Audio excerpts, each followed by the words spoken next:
Coming up on this week's edition of NCBA's Cattlemen to Cattlemen. We've got coverage from CattleCon 24 in Orlando, including thoughts from the incoming NCBA President.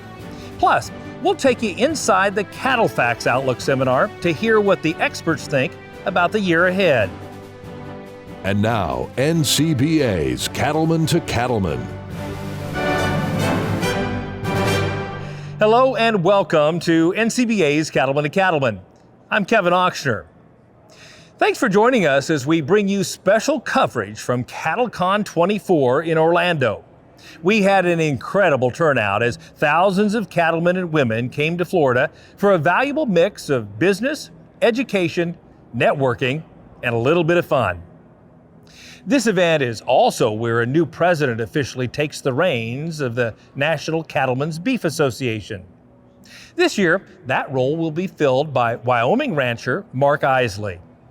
Here's a look at what life is like back home for Mark and his family.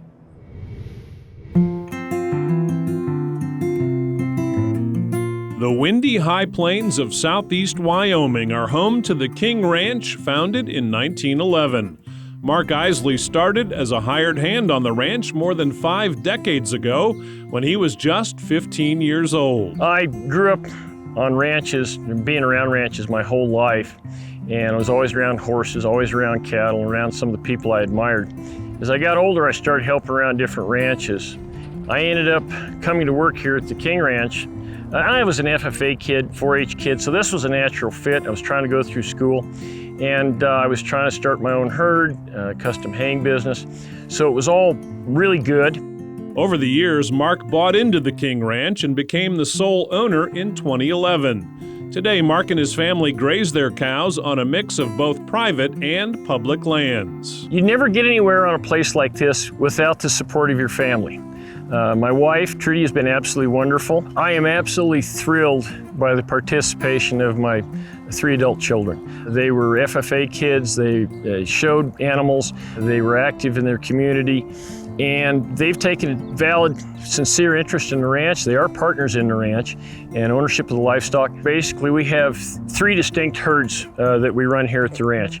One is our mountains cattle, mostly red and black, Angus, and then we have a stay-at-home herd, and they're also mainly red and black. And then we have the family trust herd, which is actually the cattle sitting here behind me, and they've been here since the beginning, and we keep them at the ranch at all times. Mark's own experience demonstrates that managed grazing on public lands helps preserve healthy open spaces and wildlife habitat, and he believes it's important to the U.S. cattle industry that public lands ranching is defended. A lot of folks that don't run on public lands don't understand it's part of how we raise cattle, but it's also an important place where the line is kind of drawn in the sand. If they can take the public lands away from us or regulate us into a position where we can't use them any longer, it's just a short matter of time before they end up on your doorstep and they come after your private property rights and water rights. I think one of the most valuable things that a rancher has in this arena, especially in public lands, in addition to any other ag entity, is our membership and our participation in things like National Cattlemen's Beef Association. The King Ranch is just a few miles from Cheyenne, the largest city in Wyoming. So Mark knows what it's like to face land use challenges. That's one factor that drove him to get involved in cattle industry organizations. When I got involved in this, all I wanted to do was raise a family and raise cattle.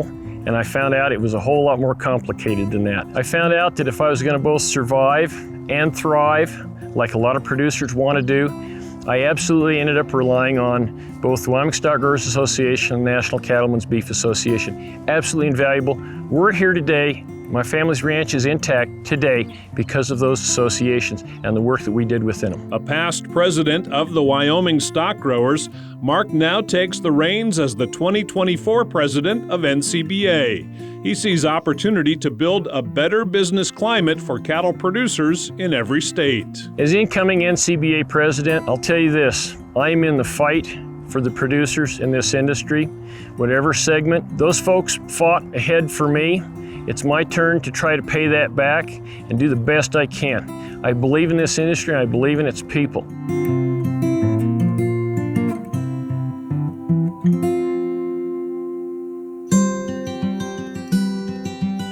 Mark says that during his time as NCBA president, he'll focus on opportunities to strengthen the cattle industry and tackle any challenges that threaten producers' freedom to operate. There's lots of challenges out there in this industry, and some of the ones I see coming are already here. Government overreach and overregulation is one of the biggest of my concerns. One of the biggest challenges to any producer, regardless of where you're at or what you're doing, is the tax problems that the federal government imposes on us. The death tax, for lack of a better term, is exactly what it is. And a lot of people cannot survive that. My priorities are to look out for our producers, make sure they have access and the tools they need to both survive and thrive. Mark sees plenty of opportunity to bring the next generation into the cattle business. That's one reason he's excited to serve as NCBA president and to help build a sustainable, profitable future for everyone in the beef industry, including his own family. Sometimes there's a lot of concern about the age and the transition of ranches and farms. And I'm guardedly optimistic because I think there's a lot of opportunity. For me, one of the most meaningful things in my whole world is to have my family, my kids, my grandkids here on the ranch with me. One of the reasons I want to serve and do what I'm doing it for my family. I want to transition on. I want to pay back to the mentors that gave me a leg up in the industry. And I'd like to do something significant with my time here on the planet.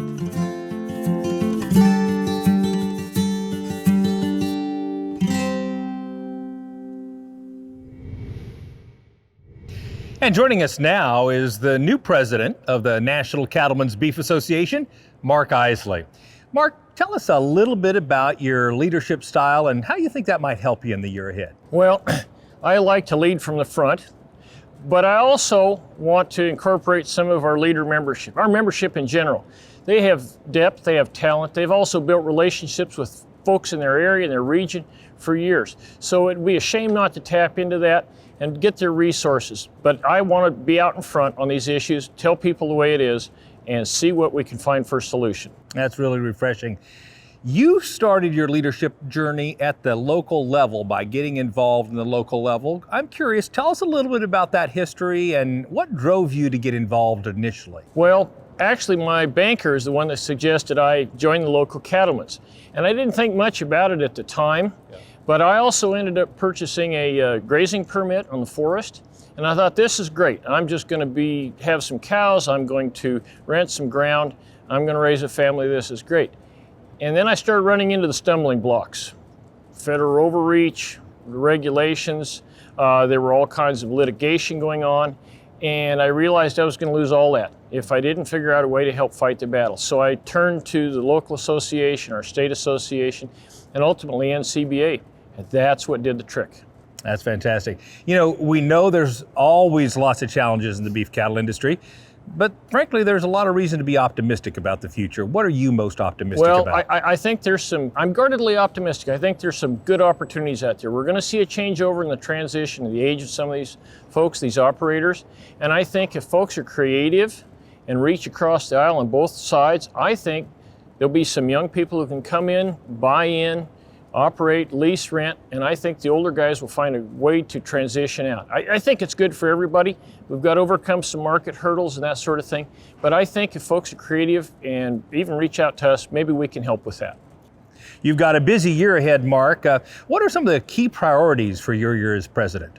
Well, obviously we've got a laundry list of things that we have to get done, issues to help our members with, and I want to go out to those members, I want to go out to those regions, those states, and find out what's working for them, what's not working for them, and how NCBA can contribute to them, help them survive and thrive, as I've said several times. There's strength in numbers, so we got to get them as many as we can in the fight. Fantastic. We'll look forward to talking to you a lot more over the next year. It'll take all of us working alongside Mark to continue to make a difference. One simple way to do that is by joining him as a member of NCBA. Still ahead on Cattlemen to Cattlemen, we'll continue our coverage of CattleCon 24 from right here in Orlando. We'll have insights from the CattleFax Outlook Seminar, and we'll hear what the experts are saying about the markets for the year ahead. Stay with us. Have you taken a hard look at the performance of your cow herd? more producers are turning to the proven genetics offered by Gelbvieh and Balancer females. We like the Balancers just because they're really good mamas, they got good feet and good udders. So the reason that we started using the Balancer genetics is to create the perfect hybrid female. To have that composite hybrid female that lasts a long time, has moderate mature status, and highly fertile. Moderate-framed Gelbvieh and Balancer females stay in your herd longer and offer outstanding performance. Gelbvieh and Balancer females are really known for their fertility, for their longevity, and for the ability to raise heavy weaning calf year after year. Make the smart, sustainable, and profitable choice with Gelbvieh and Balancer females. Find out more at gelbvieh.org.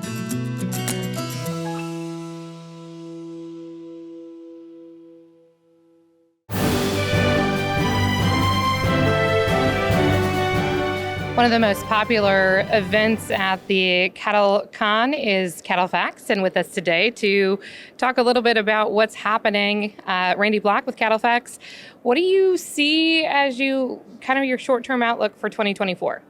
Well, Megan, it's been a pretty interesting time over the last few years, and I think 24 will be an interesting one as well. We're still not seeing much herd retention going on, or heifer retention going on in the herds. So as we all know, we're looking at some pretty small cattle numbers. When we look at the total cattle inventory numbers, we haven't seen numbers like this in decades. And obviously our beef cow numbers continue to shrink. So we think we'll start to see some slow herd rebuilding take place in 2024. A slowdown in beef cow slaughter, an increase in the number of heifers that start to move back to our breeding herds. So, with that comes ramifications. Fewer feeder cattle and calves available to move to our feeding industry and also to our packing industry. So we'll be looking at a time in here over the next few years where there's just not going to be enough cattle to go around for everybody. How important is it going to be that consumer demand remains strong to help provide some support to those prices for producers? Well, that's obviously the biggest thing, isn't it? Demand is important. When we look at the consumer, that's really where all the new dollars come to our industry, is through the consumer. So actually, I think if we just give everybody a recap on beef demand, 21, 22, 23, the last 3 years have been the three strongest years in beef demand that we've had since all the way back into the late 1980s. So we've been running at a 30-plus year high in beef demand. So even though prices have moved to record high levels, consumers have not backed away. I mean, I think it's a pretty good story out here, but we're right on the edge, aren't we? I mean, we need to see this economy really solidify. We need to see people get a little more confidence back, and actually the latest numbers show there's a little uptick in consumer confidence. So I'm optimistic beef demand is going to hold together very well. We're going to have smaller supplies, so prices are still going to have to climb higher in here to ration that smaller supply, but I think we're going to be fine. As we wrap up, can you give us a little bit of a price outlook? Where do you see things heading for 2024 into 2025? Well, I think as we look at 2024, let's step back and we think about where we are within the cattle cycle. We had a cattle cycle high in 2014. Typically, a cattle cycle will run about 10 to 11 years. So 14 was our highs, 2020, 6 years later, was our lows. I would be looking out here in 2025, 2026 would be where our cattle price cycle highs will come, probably into 2026 when our supplies are at their tightest levels. And then we'd be looking on into 2030, and that time period is a time period as we've rebuilt, the prices will be moving back towards the cycle low. So we think prices will be higher on all classes of cattle in 24. Again, another $8 to $10 higher on fed cattle prices, feeder cattle calf prices up as much as $20 to $30 a hundred more. Particularly, we're just going to have more capacity chasing a declining supply of cattle. So the cow-calf man's going to be in the driver's seat. I mean, they're going to get a payday. And again, it'd been pretty lean. Cow-calf producers hadn't made much money from 2016 all the way into 2021. So they were long overdue, and we need to see some good profitability back to the cow-calf producer. I think that'll help stimulate a little more herd growth in the next few years. Randy, thank you so much. My pleasure. Great to be with you. Good luck to you. From Cattlemen to Cattlemen, I'm Megan Grebner, Brownfield Ag News. Kevin, back to you. Still to come on this special edition of Cattlemen to Cattlemen, meteorologist Matt Macon stops by to give us the long-term forecast. Stay with us. We'll be right back. Cattle producers across the country work hard to care for their animals and their land. The USDA's Natural Resources Conservation Service is there to help. Find out how you can work with NRCS to develop a conservation plan for your operation. Find possible funding resources for implementing conservation practices, or get free expert advice on ways to improve your farm or ranch. Visit the website nrcs.usda.gov today. You work hard to feed your herd and maintain your property. John Deere 6 Series tractors give you choices that fit your operation. 6E tractors are simple and easy to use around your ranch. See all the angles when moving snow or maneuver easily in tight spots with 6M tractors. Get more power and premium comfort with 6R tractors. Mixing feed, weighing bales, and loading goods have never been easier with new loader technologies on 6Rs. Ask your John Deere dealer to learn more. Time now for Weather Watch with meteorologist Matt Makins. Well, every year here at CattleCon, one of the highlights is the CattleFax Market and Weather Outlook, and it certainly wasn't anything different here in Orlando, Florida this year. Joining us is CattleFax meteorologist Matt Makins, also a very familiar face and voice here on Cattlemen to Cattlemen. And I guess, Matt, just dive right into your presentation that you just told thousands of cattle producers here in Florida.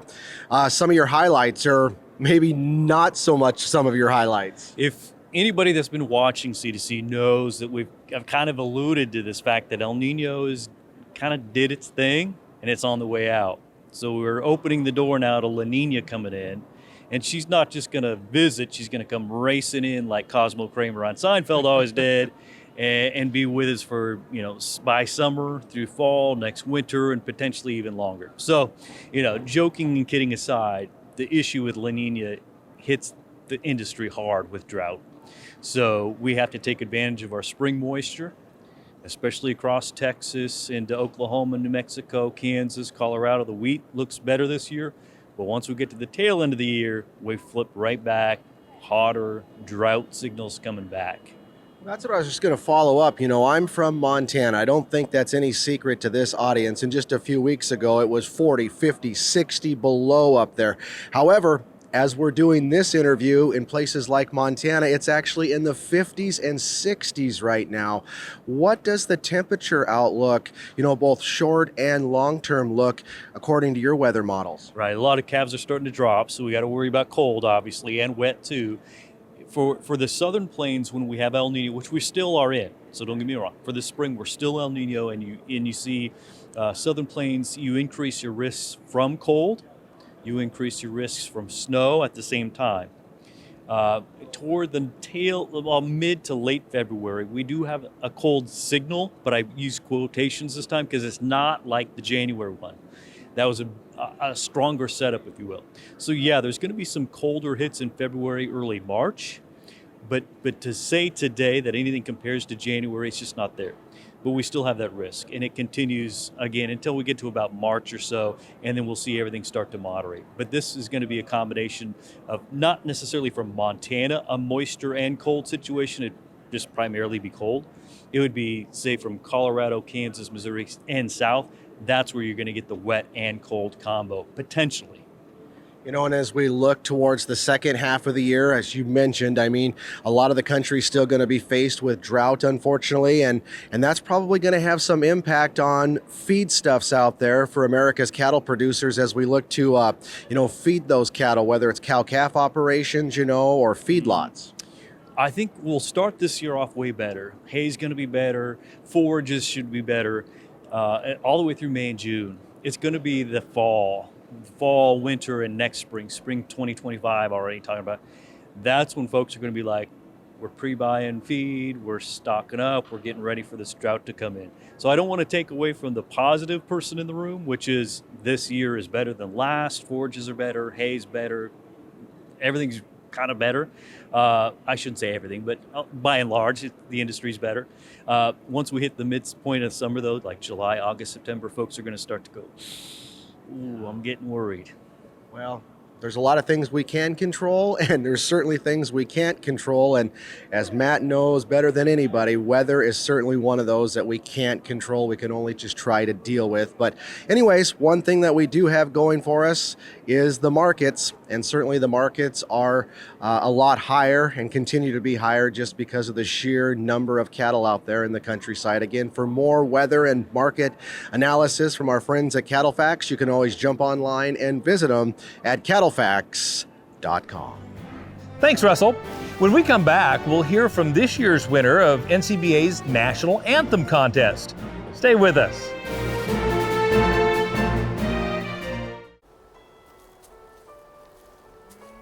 Weeds will rob me of my investments. The weeds are not palatable to cows. They will not eat them, or if they do eat them, some of them may be toxic. So there's a return on investment by allowing there to be more grass available to be grazed by the cattle.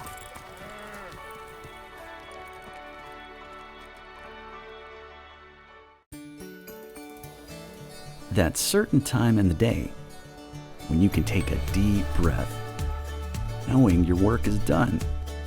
That's the feeling Asper products can create. Cost-effective alternatives to name brands that deliver the same results. Qualaxin is one of them. Use it to prevent and treat respiratory disease in your herd. Then breathe easy. Find them at Animal Health International.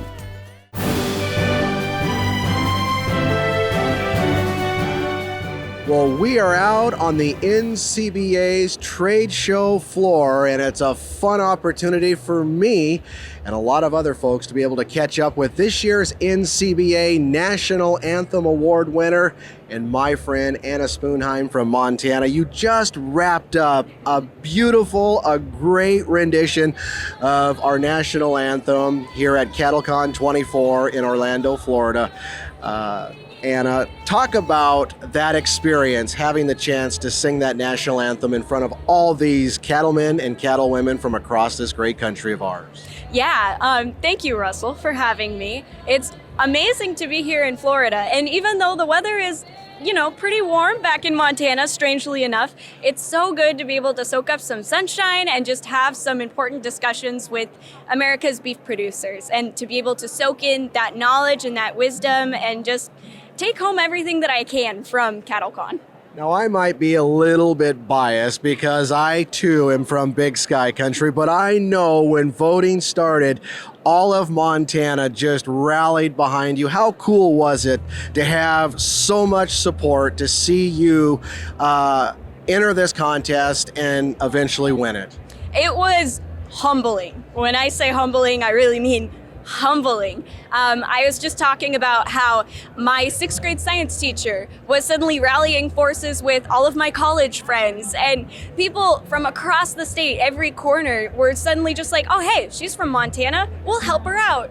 And that kind of camaraderie was just so humbling to be a part of, and I can't say thank you enough times. Is it something that you would definitely encourage other people to get involved with and maybe throw their names in the hat for next year's CattleCon headed for San Antonio, Texas? Oh, absolutely. I was inspired and learned about this contest last year in New Orleans, and it's just been such a cool experience, and also just something that has really put my own confidence out there and really helped me to learn through that process as well. I mean, us folks who come from the middle of nowhere, Montana, sometimes we're not sure if we really can adjust our talents or if we're really successful in those areas or not.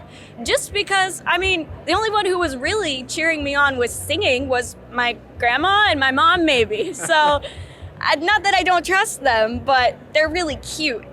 Well, give yourself a little bit more credit than that. She is not from the middle of nowhere, Montana. It is indeed a little community called Winifred, Montana. And everyone back home in Montana is awfully proud of this young lady, not just for her talents here at CattleCon 24 as the NCBA's National Anthem winner for this year, but just more importantly for just being a great person and a great spokesperson for the U.S. beef cattle industry in itself.